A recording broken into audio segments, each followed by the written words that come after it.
Once upon a time, in a world not so far away, there existed a force more powerful than magic itself.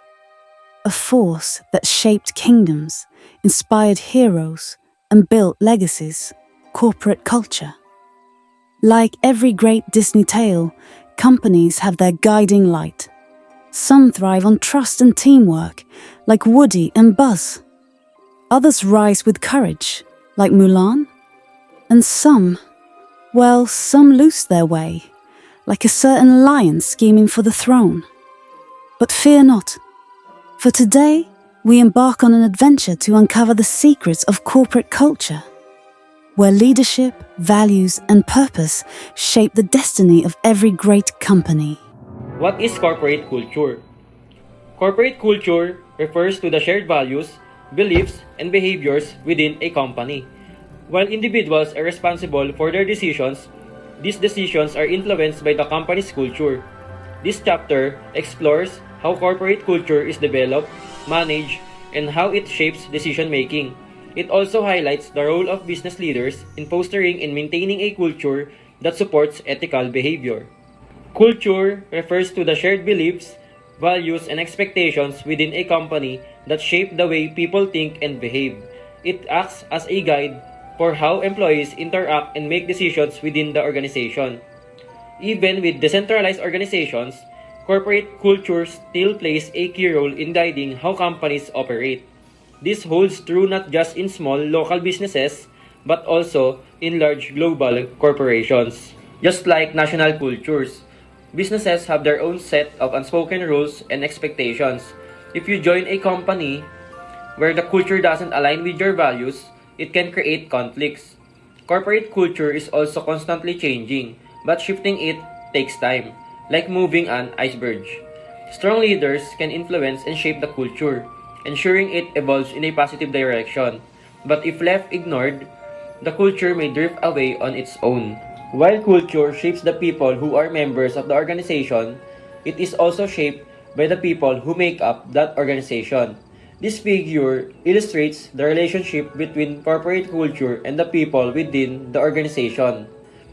While the culture of a company shapes the behavior and mindset of its employees, the people in the organization also influence and shape the culture itself. It's a two-way process. The culture guides how employees act, but at the same time, the actions and decisions of the employees can change or strengthen the culture over time. A firm's culture can provide stability and direction, especially during tough times. However, it can also limit a company's ability to adapt quickly and creatively to new challenges. While the stability of culture can be a strength, it can also become a barrier to progress if it's too rigid. Additionally, some corporate cultures are shaped by leadership from the top, while others evolve organically through the employees themselves.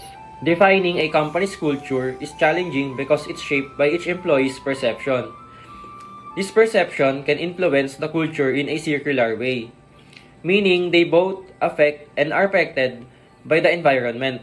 To understand a culture, you can look at various factors such as the tempo of work, the organization's approach to humor, methods of problem solving, the competitive environment, incentives, individual autonomy, and hierarchical structure. All of these elements contribute to the overall culture of the organization. Culture is often felt and experienced more than it is explicitly recognized. For example, sa isang company na may malakas na kultura ng pagtutulungan, maaaring hindi agad mapansin ng mga empleyado kung paano ang kulturang ito ay nakakaapekto sa kanilang araw-araw na gawain. Ang pagiging bukas sa komunikasyon at pagtutulungan ay nagiging natural na bahagi ng kanilang routine. Ngunit kung titignan nila ng mabuti, makikita nila na ito ay nakakaapekto sa kanilang pakikisalamuha at paraan ng trabaho. So kung may malakas na kultura ng pagtutulungan sa isang kumpanya, masanay ang bawat isa at magiging likas sa kanila ang pagiging matulungin. There is a quote by John Mackey, the CEO and co-founder of the Whole Foods Market. And it says, if you are lucky enough to be someone's employer, then you have a moral obligation to make sure people do look forward to coming to work in the morning. John Mackey's quote emphasizes the ethical responsibility of employers to create a positive work environment. As a leader, it's not just about managing tasks or profits. It's about ensuring that employees feel motivated and excited to come to work every day. A strong corporate culture can make this possible, where employees are engaged, valued, and encouraged to thrive in their roles. So guys, keep in mind that importante na sa isang company may leader tayo na empathetic and may emotional intelligence. Dahil ito ay makakatulong sa pag-develop ng magandang relationship sa mga employees para mas ganahan sila na gawin yung best nila sa work nila. And ito ay magdudulot ng pag-unlad at pag-asenso ng isang kumpanya. Culture and ethics are deeply connected, especially in business. Corporate culture influences ethical behavior by shaping decision-making beyond legal compliances. The separation thesis suggests that business decisions should be independent of ordinary ethical standards, implying that following law is sufficient for ethical conduct. However, when law fails to provide clear ethical guidance, corporate culture becomes the key factor in decision-making. Ethical businesses must actively foster a culture that supports responsible decision-making. Moving forward, we should know that culture shapes habit and ethical virtues, influencing character development. Businesses, intentionally or not, create environments that foster virtues or vices, making workplace culture crucial in decision-making. A strong ethical culture is very crucial in terms of long-term success. When properly managed, it protects stakeholders and ensures financial sustainability. However, when a company failed to utilize this, it can lead to losses in both revenue and employee retention. Business leaders play a key role in shaping this culture, but it's also important to remember that culture shapes individuals. The values, attitudes, and habits are greatly influenced by the organization they work in. There are two main approaches to corporate ethics: compliance-based and value-based cultures. A compliance-based culture prioritizes rule adherence, ensuring employee follows the law and regulations. However, it is only as effective as the rule in the place. In contrast, a values-based culture emphasizes integrity and ethical principles, guiding behavior even when rules doesn't apply. Rather than just enforcing compliances, it fosters a strong ethical foundation through shared values. The table illustrates the shift from traditional compliances program to value-based program, highlighting how businesses are evolving their approach to ethics and risk management. Traditional compliances focuses on audits, policies, and rules, treating ethics as a checklist. Progressive programs integrate ethics into business strategy, emphasizing risk management, customer focus, and continuous improvement rather than just rule following. Instead of rigid audits, companies now reassess risk continuously, encourages accountability, and align ethics with performance and innovation. This shift helped businesses build a culture of integrity, improving both ethical standards and overall success. Moving on, the table contrasts traditional program or compliance-based with progressive programs or values-based program, showing how corporate ethics have evolved over the time. Compliance-based program focus on following rules, policies, and legal requirements. These programs ensure that employees comply with laws but may lack flexibility when ethical dilemmas rise. Value-based programs prioritize integrity, ethics, and long-term risk management rather than just following the rules. They encourage employees to make ethical decisions even when no specific rules are applied. The table illustrates how businesses are moving from rule-based compliance culture to a more flexible value-based culture. Traditional compliance program focus on following behavior through risk management and continuous improvement. This shift ensures that the ethical decision it's not just about obeying rules but also without fostering a culture of integrity, accountability, and long-term business success. Let me share you a few words by the former IBM CEO, Louis Gerster. Culture isn't just one aspect of the game, it is the game, which also means that a company success isn't just about strategy or resources. It's about its people and the values they uphold. A strong culture drives innovation, teamwork, and ethical decision making, shaping how employees created value. In the end, culture isn't just part of business, it is the business. Leaders play a big role in shaping a company's culture. The way they act sets an example for everyone in the organization. A study in 2013 found that senior leaders are more likely to break rules, with 60% of reported misconduct linked to managers. If a leader acts unethically, employees may think it is acceptable. But if a leader prioritizes honesty and fairness, employees are more likely to follow that example. Beyond personal behavior, leaders influence ethics in other ways. For example, a company's budget reflects its values. If a company invests in ethics training or hires an ethics officer, it shows that ethics are important.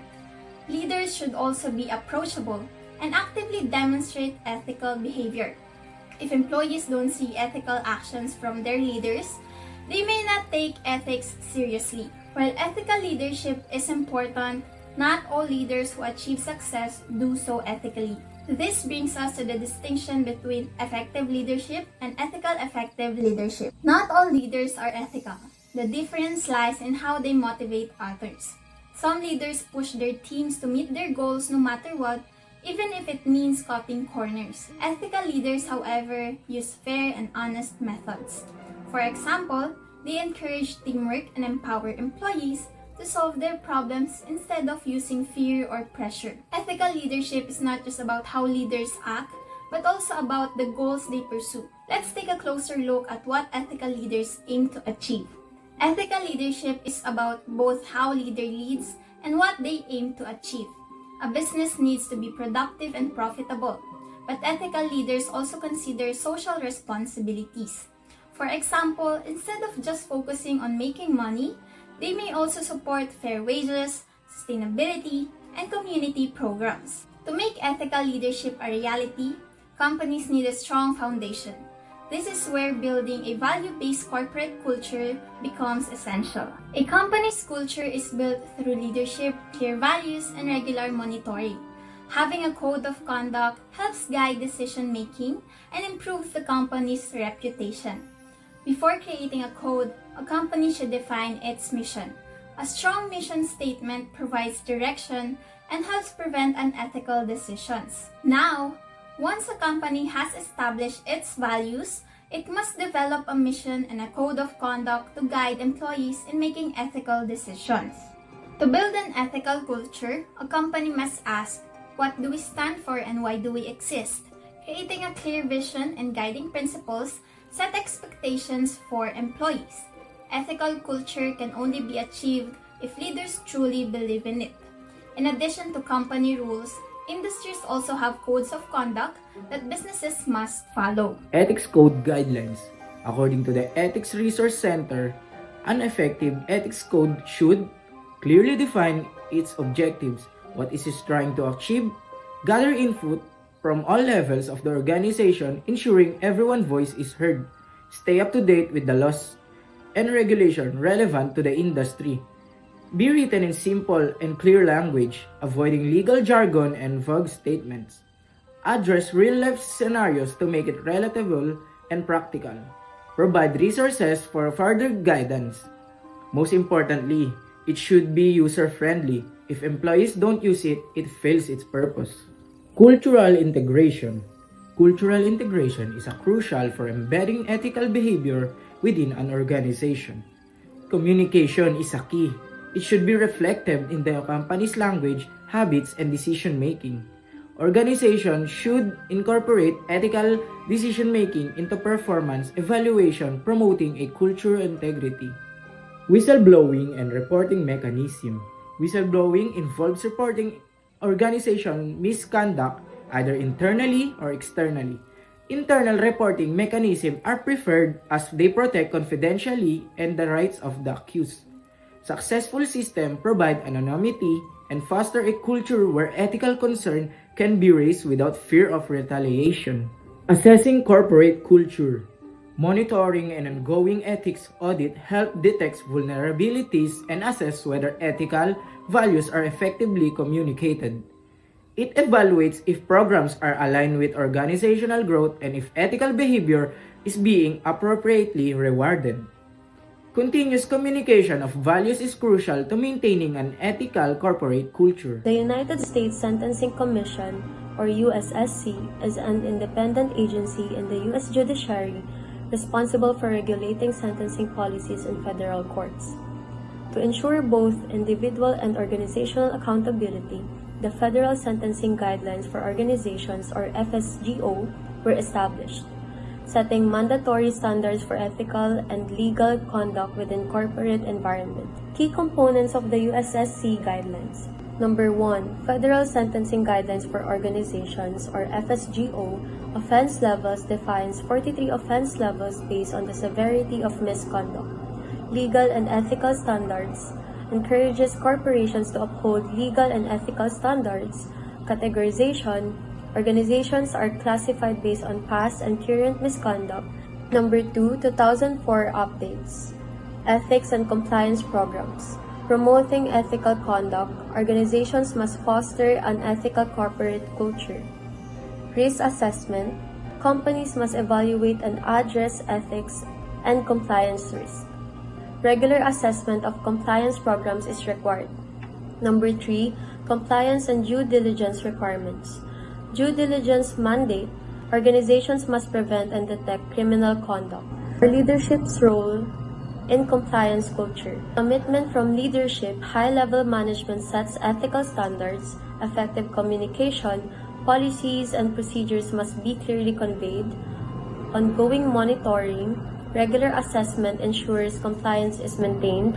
Minimal compliance standards, this includes implementation of standards and procedures, assigning high-level personnel with oversight responsibilities, precluding individuals with prior misconduct from authority roles, training and communication initiatives, monitoring and evaluation and reporting process, incentive and disciplinary measures, penalty reductions for compliance violations, 2010 amendments. Organizations may receive reduced penalties if they meet the following criteria. First, direct reporting. Compliance officers report directly to governing authorities. Second, proactive detection. The organization identifies misconduct before external discovery. Third, prompt reporting. Authorities are informed without delay. Lastly, no internal condoning. Compliance officials must not enable or overlook misconduct. In conclusion, the USSC guidelines provide a framework for ethical corporate behavior, emphasizing due diligence and leadership accountability. By adhering to these regulations, organizations can mitigate legal risks and foster a culture of compliance, ultimately contributing to a fair and just corporate environment. Thank you and good day to all. And so, dear travelers, our journey through the enchanted world of corporate culture comes to an end. But just like any great story, the true adventure is only beginning. Remember, every company, like every kingdom, thrives not on magic alone, but on the values that guide it, the leaders who inspire it, and the people who bring it to life. So, as you step forward, may you lead with courage, build with purpose, and create a legacy worth telling for generations to come.